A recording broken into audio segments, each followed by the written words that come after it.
ආයිබෝවන් සුබ දවසක් කියලා පිළිගන්නවා PB එකනකේ සීඩා ෆ්‍රම් YouTube channel එකට.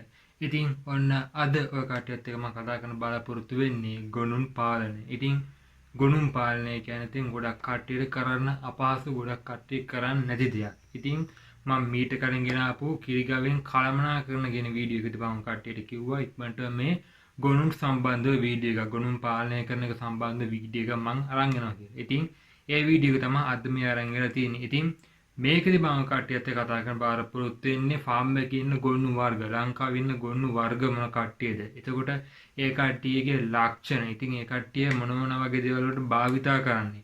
එතකොට උසස් ගොන්නු මොන කට්ටියද? ඉතින් මෙන්න මේ කියන කාරණාව සම්බන්ධව තමයි මම අද කතා කරන්න බලාපොරොත්තු වෙන්නේ. ඉතින් මේකත් කලින් ගෙන ආපු කිරිගවෙන් කළමනාකරන වීඩියෝ එක වගේ සමර වීඩියෝ එක තමයි අද ගන්නේ.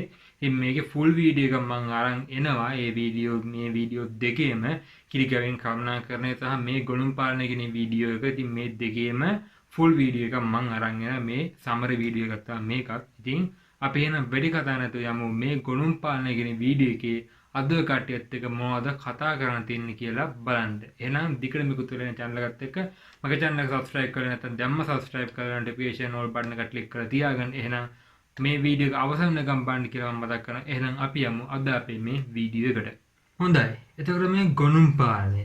මේ ගොනුන් පාලනය කියන්නේ ඇත්තටම ටිකක් අමාරු දෙයක්. ඉතින් ගොනුන් පාලනය කරනවා කියන එක වැසියන් පාලනය කරනවා වගේ නෙමෙයි ගොඩක් අමාරුයි. මොකද මේ කට්ටියගේ ශක්තිය වැඩි. ඊට අමතරව පොඩ්ඩක් නැත්තම් මේ කට්ටියට කේන්ති යනවා. ඉතින් මෙයාලගේ පහර දීම් ගොඩක් වෙලාවට මරණාසන්න වෙන්න මෙයාලගේ පහර දීම් සිද්ධ වෙනවා. ඉතින් ඒක නිසා ගොඩක් කට්ටිය මේ ගොනුන් පාලනය සිද්ධ කරන්නේ නැහැ.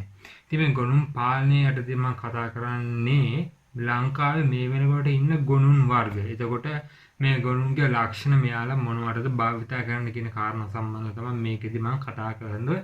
ඔය කට්ටියත් එක්ක බලාපොරොත්තු වෙන්නේ. ඉතින් ඒ යටතේ ගත්තොත් එහෙම ශ්‍රී ලංකාවේ මේ වෙනකොට ඉන්න ගොනුන් වර්ග.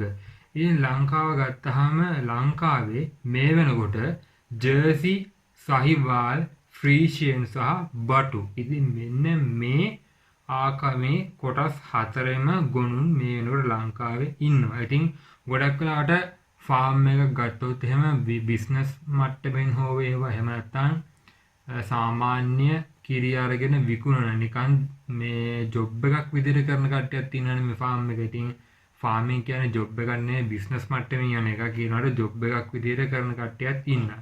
ඉතින් ඒ මොන ක්‍රමයකද ගත්තත් ඒ ක්‍රම දෙකේම මේ ජර්සි සහිවාල් සහ ෆ්‍රීසියන් කියන ගොනුන් වර්ග අනිවාර්යයෙන්ම ඉන්නවා. ඉතින් බටු ගොනුන් හදන්නේ ගොඩක් වෙලාවට ගොඩක් දුෂ්කර ගම්වල තියෙන ගව පට්ටි. ඒව ෆාම් නෙමේ. ඒවා නිකන් වට ගහලා වටේට ඒ ඇතුලේ සත්තු ටික දාලා ඉන්නවා. උදේට අරන් යනවා, කන්න බොන්න දෙනවා, ඊළඟට කිරි අරන් විකුණනවා. ව්‍යාපාර මට්ටමින් නැතුව නිකන් සාමාන්‍ය මට්ටමින් කරන කට්ටිය ගාව. ඒ කට්ටිය කියන්නේ ඒ වගේ ඒවා තියෙන්නේ ගොඩක් දුෂ්කර පැතිවල. අන්න ඒ පැතිවල බටු ගොනුන් අපිට බලා ගන්න පුළුවන්.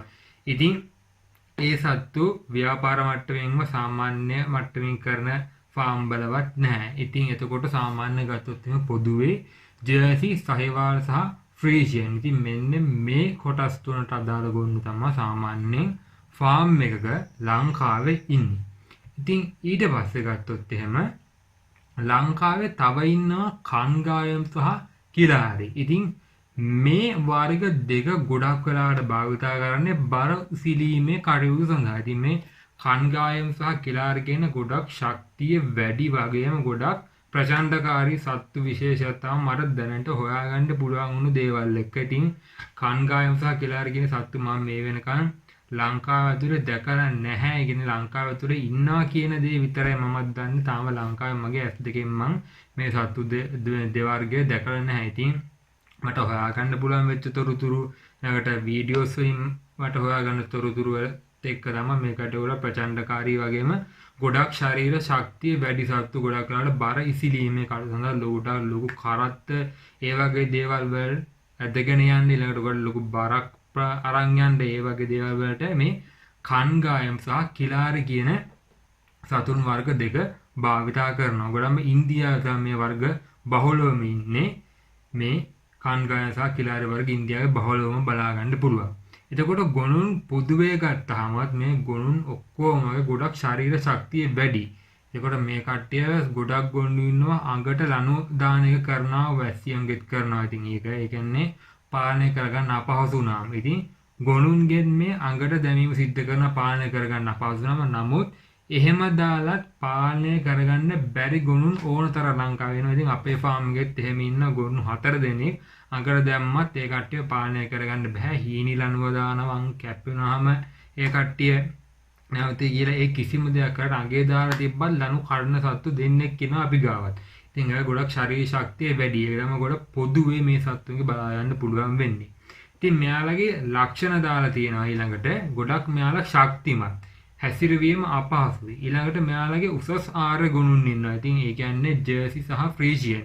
ඊළඟට ජර්සි සහිවාල් කට්ටිය මේකට ගන්න පුළුවන්. ඊළඟට AIMR ගෙනුත් අභිජනනය කරගන්න පුළුවන් ගොනුන් වර්ග ඉන්නවා. ගොඩක් වෙලාවට ගිරිලන්ඩෝ. ඒ කියන්නේ ගිරිලන්ඩෝ වර්ගය ලංකාවේ හැමෝම ගාව නැහැ. ඒ සත්තු වර්ගෙත් ගොඩක් ශක්තිමත් වන ගොඩක් උසස් ආකාර පැටවුම් ලබා ගන්න පුළුවන් සත්තු තමයි ගිරිලන්ඩෝ කියන්නේ. ඉතින් ගිරිලන්ඩෝ සත්තු ගැන වීඩියෝ ගන්න මම කරලා නැහැ. මොකද ඒ සත්තුන්ගේ තොරතුරු මට හොයාගන්න බැරි වෙච්ච නිසා. ඉතින් ඒ කට්ටිය මේගේ ෆොටෝ එකක් මම මේ දානවා මේ සයිඩ් එකකින්. ඒ තමයි ගිරිලන්ඩෝ කියන වර්ගය.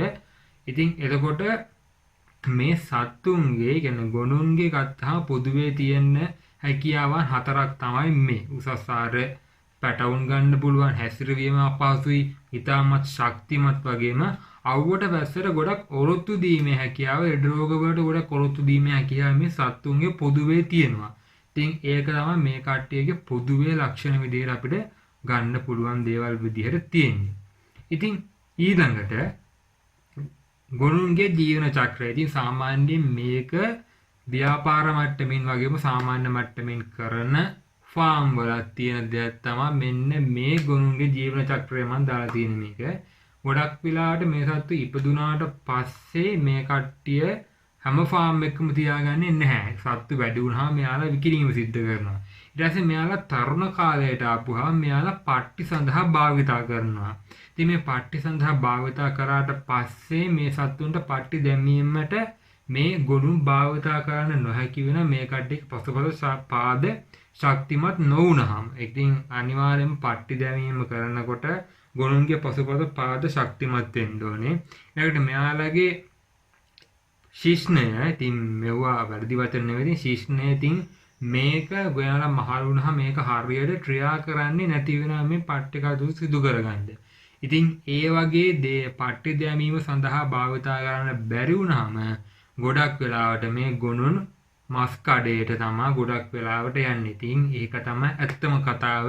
මේ ගොනුන්ගේ ජීවන චක්‍රය ගොඩක් 99%ක්ම ෆාම් වල මේක තමයි සිද්ධ වෙන්නේ. ඉතින් ඉපදුනාට පස්සේ මේ කට්ටිය ගොඩක් ෆාම් වල තියාගන්න තව කට්ටිය විකුණනවා. අත්‍යවශ්‍ය උසස් ආකාර ගොනු පමණයි තියාගන්නේ. ඊට පස්සේ මෙයාලා තරුණ කාලයේදී පට්ටි සඳහා භාවිතා කරනවා.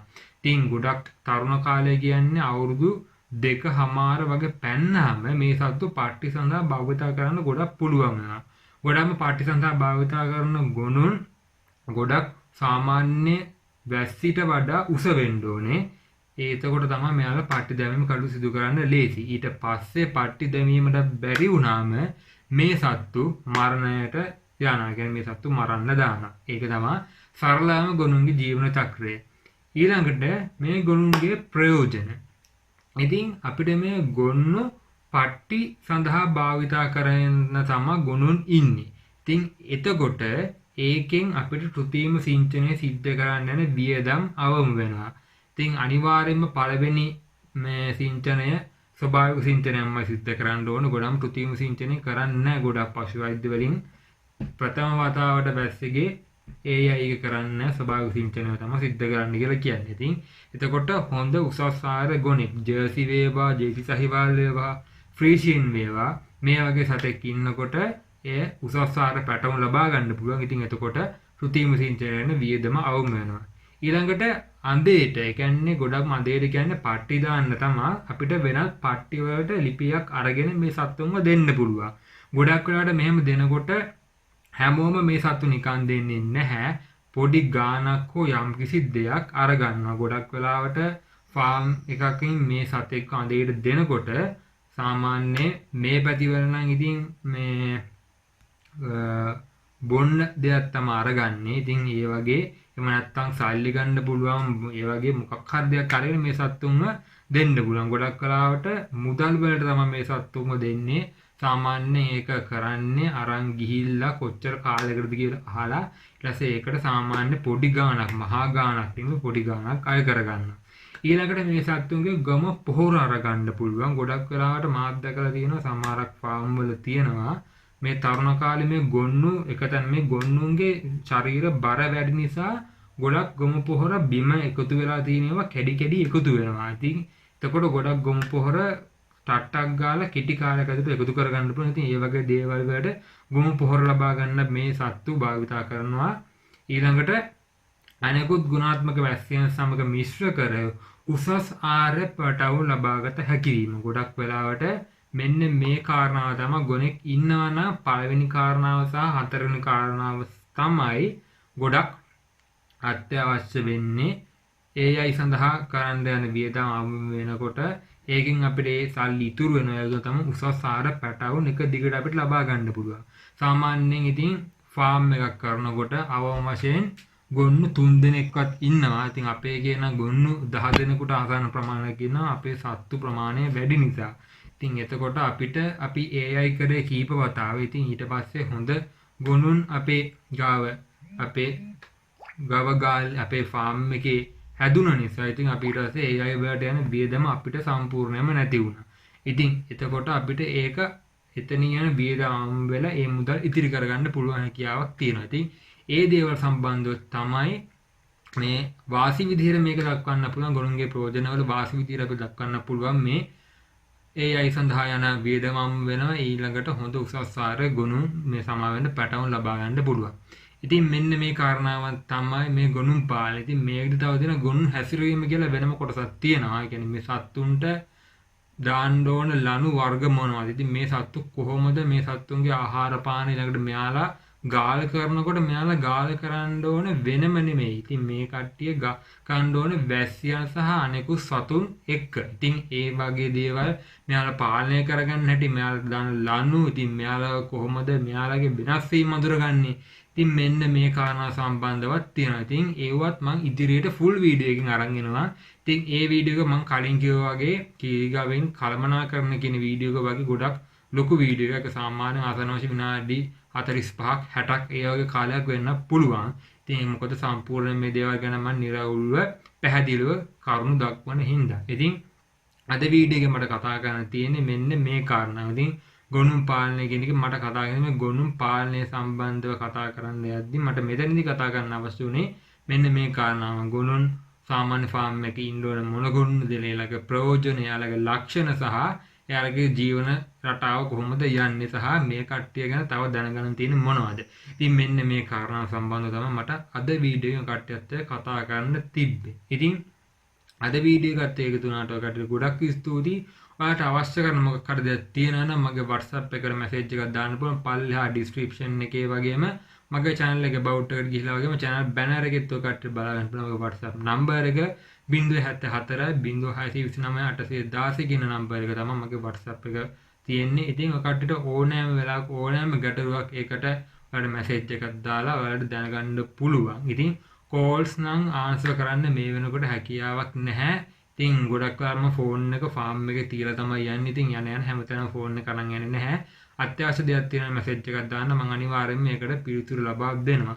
ඉතින් අද වීඩියෝ එකත් එකතු වුණාට ඔයාලා ගොඩක් ස්තුතියි. මගේ channel එක subscribe කරලා නැත්නම් දැම්ම subscribe කරලා notification all button එක click කරලා තියාගන්න. ඉතින් අපහැදිලි දෙයක් තියෙනවා නම් මගේ WhatsApp එකට message එකක් දාන්න. එහෙනම් තවත් දවසක අලුත් වීඩියෝ එකක් ගෙනෙන්න බලාපොරොත්තු වෙන්න. අදට සමුගන්න. හැම දිනකටම සුබ දවසක් කියලා ප්‍රාර්ථනා කරනවා. ආයුබෝවන්.